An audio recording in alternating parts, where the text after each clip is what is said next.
hablemos acerca de las ventajas de la ley de Gauss sobre la ley de Coulomb o la relación que guardan estas dos. Para empezar, sabemos que un campo eléctrico se puede calcular mediante estas dos leyes, la ley de Coulomb y la ley de Gauss. La ley de Coulomb es un poco más directa, por decirlo así, ya que necesitamos de un uso de carga puntual a cierta distancia, ya que simplemente lo reemplazamos la fórmula y tenemos el campo eléctrico. Pero, ¿qué pasa si tenemos millones de cargas distribuidas?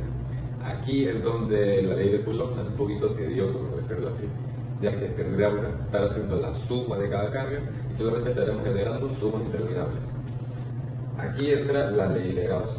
La ley de Gauss utiliza un concepto clave llamado la simetría.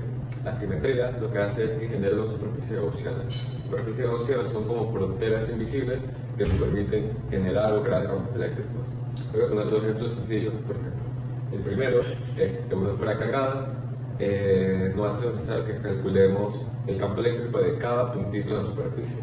Simplemente aplicamos la ley de Gauss y así vamos a ser capaces de calcular el campo eléctrico con un sencillo paso. El otro ejemplo es en un alambre cilíndrico largo, ya que mediante la simetría cilíndrica vamos a poder hacer los cálculos, por decirlo así, más sencillos y podemos crear un cilindro gaussiano. Entonces, para resumir, la ley de Coulomb es un poco más directa, pero en casos un poco complicados se hace más tedioso. La ley de Gauss utiliza, por decirlo así, un atajo inteligente. Es la Hablemos de las superficies gaussianas. Estas son superficies cerradas que encierran una carga neta en su interior y son atravesadas por líneas del campo eléctrico. Ellas nos ayudan a calcular el comportamiento del campo eléctrico, siempre y cuando exista una simetría, es decir, la distribución de cargas sea predecible y tenga una estructura organizada. La elección de la superficie va a depender meramente de la forma de la distribución de cargas. Por ejemplo, si esta tiene una forma esférica, entonces cogeremos una superficie con forma de esfera, debido a que el campo eléctrico va a tener la misma magnitud en todos los puntos a igual distancia del centro.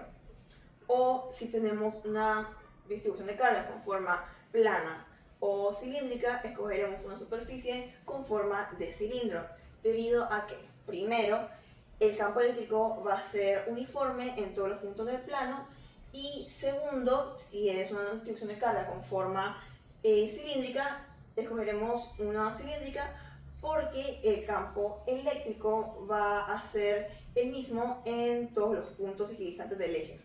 La relación de la ley de Gauss con la conservación del flujo eléctrico. El flujo eléctrico es la cantidad de líneas de campo que atraviesan la superficie. La ley de Gauss establece que la cantidad total de flujo eléctrico va a depender únicamente de la carga en el interior de la superficie y no de las cargas externas. Las líneas de campo siempre comienzan con una carga positiva y terminan con una negativa y nunca se crean y se destruyen arbitrariamente. Ahora, si no existe una carga en el interior de la superficie, entonces el flujo va a ser igual a cero. Por el contrario, si dicha carga sí existe, entonces el flujo va a ser igual o proporcional a la carga. Es decir, en resumen, esta relación establece que el campo eléctrico no se puede crear ni destruir así de la nada, sino que depende de las cargas. Bueno, yo voy a profundizar acerca de lo que es el campo eléctrico de una esfera cargada. Cuando hablamos de una esfera simétrica, hablamos de que es una esfera perfectamente simétrica y con una carga en su interior. Si nosotros buscamos el campo eléctrico dentro de esta esfera en su interior, vamos a dar cuenta que es cero, pues la carga se trata de distribuir alrededor de toda la esfera, unificándose o anulándose totalmente. Cuando nosotros buscamos el campo eléctrico fuera de esta esfera, nosotros podemos medirla mediante la distancia que existe entre el centro de la esfera hacia el punto que estamos midiendo mediante la fórmula del campo eléctrico, que es la constante de Coulomb por la carga o el valor de la carga que tenemos entre el cuadrado del radio, que sea propiamente la distancia entre el centro y el punto que estamos midiendo. Entonces, para resumirlo básicamente, en el interior de una esfera no existe el campo eléctrico.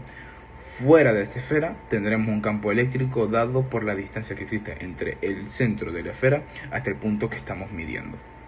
Y recordando la fórmula de la ley de Gauss, que es campo eléctrico por la diferencial del área del objeto que estamos midiendo, siendo igual que la carga sobre epsilon sub 0, nosotros podemos decir que K es lo mismo que 1 sobre 4pi epsilon sub 0.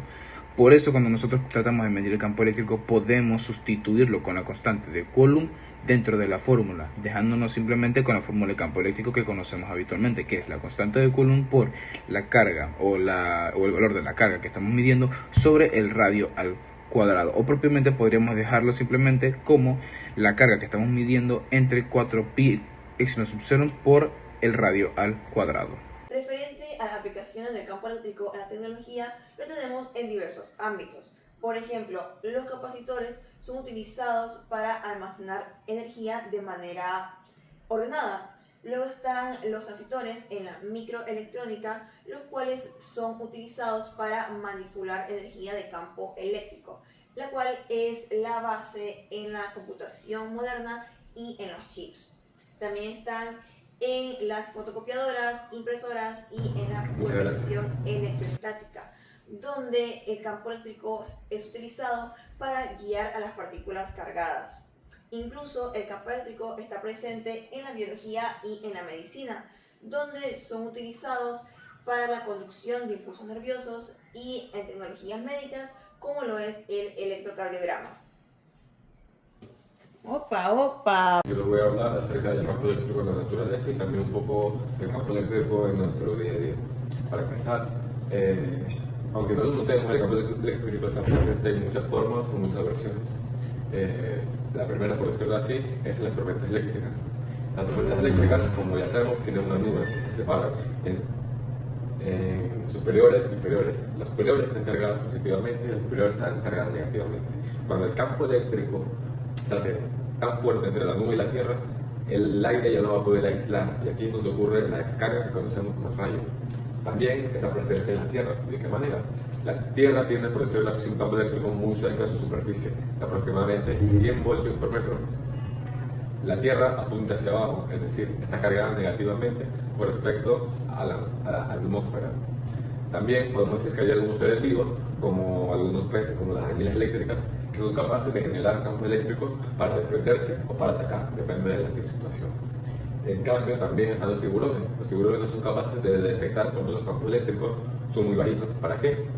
Ya que ellos son capaces de detectar si hay corrientes eléctricas cerca para saber si sus presas se les pueden escapar o no. También está en el punto de las auroras boreales.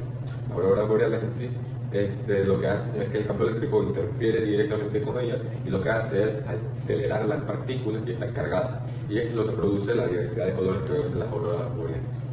Es más, también en nuestro día a día, no sé si ha visto cuando vamos a abrir una puerta y hay sensores de proximidad, ya sea que poniendo el dedo, o sea, sin tocar o pasando la mano, simplemente ahí estamos interfiriendo directamente con ese campo eléctrico y se va a activar la función de ese dispositivo. Es más, si usamos el celular, estamos interviniendo en el campo eléctrico, estamos rompiendo, por decirlo así, el campo eléctrico del celular.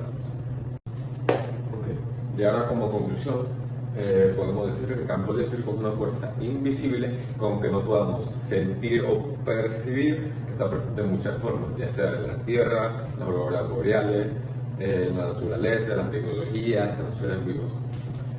Entender su importancia radica en entender cómo es la interacción entre las cargas y cómo esto nos puede ayudar a entender los avances tecnológicos y avances científicos que se puedan ir dando con el paso del tiempo. Y también es fundamental o clave para entender la relación que existe entre la vida, la electricidad y la naturaleza.